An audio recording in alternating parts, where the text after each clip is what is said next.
Kalau misalkan kita lihat ya, energi ini kan sebenarnya kompleks. Jadi kita tadinya tuh kita selalu ngekor ke harga minyak sebelum melihat harga batu bara dan juga gas.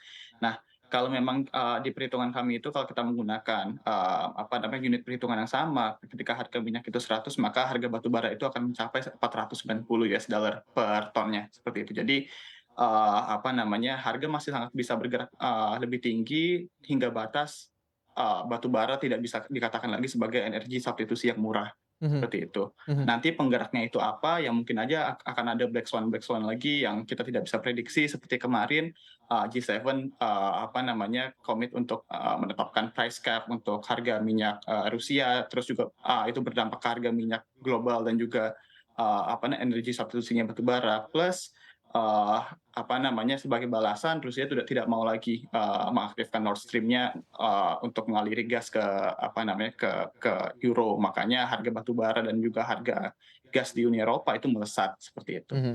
Kayak Pak Michael, kalau Anda seberapa optimistis Ya. begitu atau seberapa yakin ini harga batu bara masih akan melesat sampai dengan di akhir tahun 2022 ini?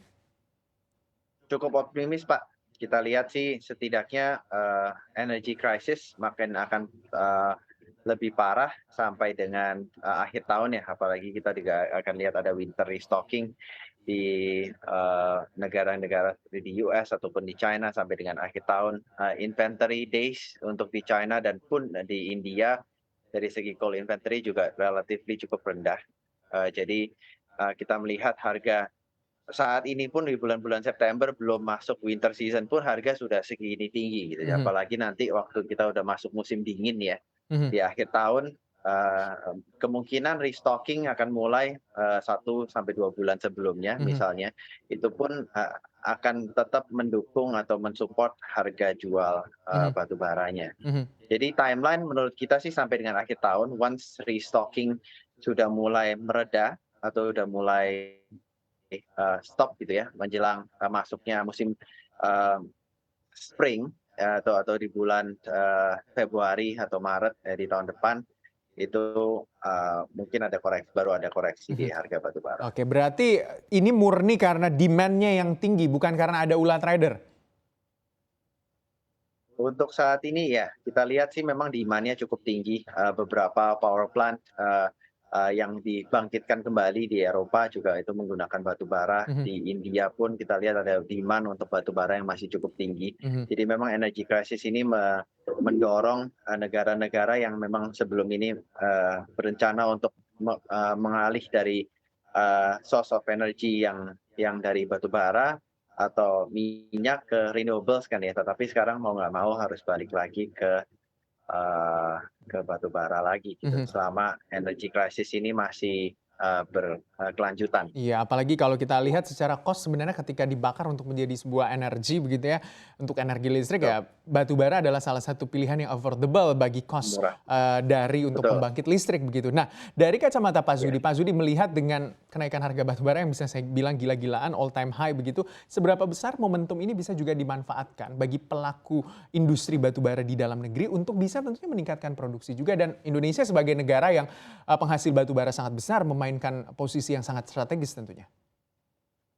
Ya, kalau misalkan kita lihat ya peluang untuk, industri batu bara itu sendiri, para penambang kan kita misalkan lihat hari ini harga saham batu bara, menunjukkan respon yang positif terhadap, harga batu bara. Nah, kalau misalkan kita lihat berdasarkan data Kementerian SDM pada per Juli 2022 itu memang produksi sudah menunjukkan tingkat yang, membaik lah.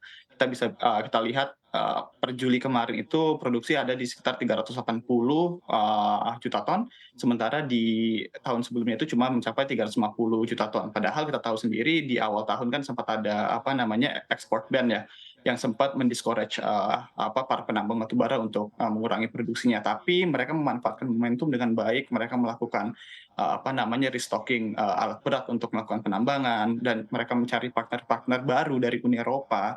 Sebagai informasi sekarang juga Indonesia telah mengekspor beberapa batu bara kita ke beberapa negara Uni Eropa termasuk Belanda dan juga Italia.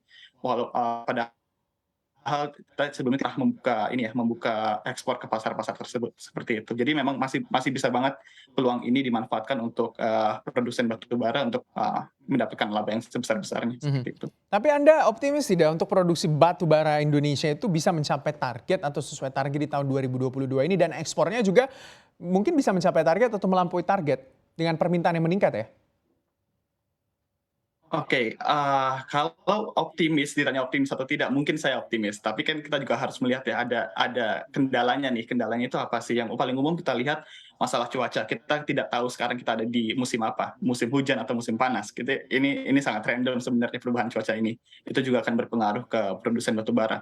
Yang kedua, adanya perubahan pola perdagangan yang mengganggu lalu lintas kapal dari Cina dan juga dari Uni Eropa itu mengganggu supply supply impor alat berat kita untuk melakukan produksi dengan lebih lebih baik ya seperti itu. Tapi memang di sisi lain ya dari sisi target kalau misalkan kita menarik rata-rata saja kemungkinan akan tercapai target produksi sebesar 660 juta ton. Tetapi di sisi lain kalau misalkan ada lagi nih ternyata ada jalur perdagangan hambatan yang lebih besar, maka ya kita bisa target 2022 tetapi di atas tahun 2021 seperti itu. Oke, oke.